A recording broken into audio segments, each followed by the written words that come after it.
So I just dropped off my kid at school, and this is my boy who has a one-on-one aide. And today there was no aide to receive him at the gate. He's in general class with an aide, and he really does need his one-on-one in order for him to be able to be successful in the general ed class. And there was no aide, and nobody was aware that there was no aide. I don't know what happened to his aide. Maybe she called out sick, not sure. And then the usual replacement aide was out sick as well.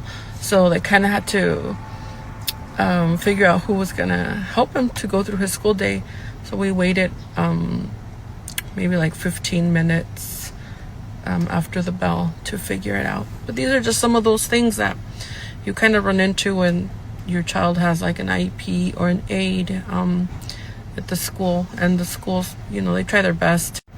It's just one of those things that happens when you have these like very specific accommodations in your IEP, and the school has to figure out how to meet those services for your child.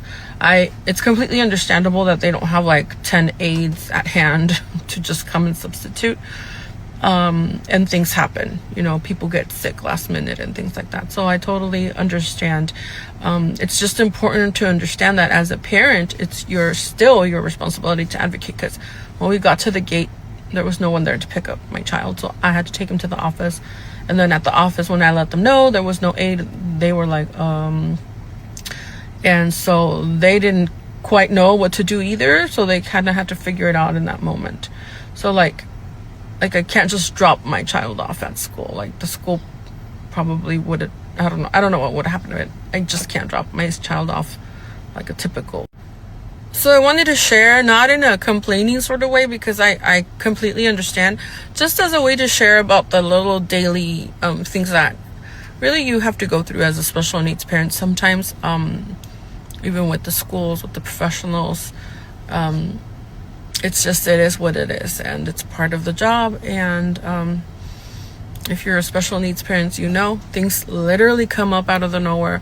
Thank the Lord, I don't have to go to work right after this, so there was nowhere specifically that I had to go. This is my job. This is what I have to do. Otherwise, it becomes a lot more complicated. I would have had to call in that I'm running late, and or whatever. But these are the things that come up, and this is the priority. And it's just another day in the life of special needs parent.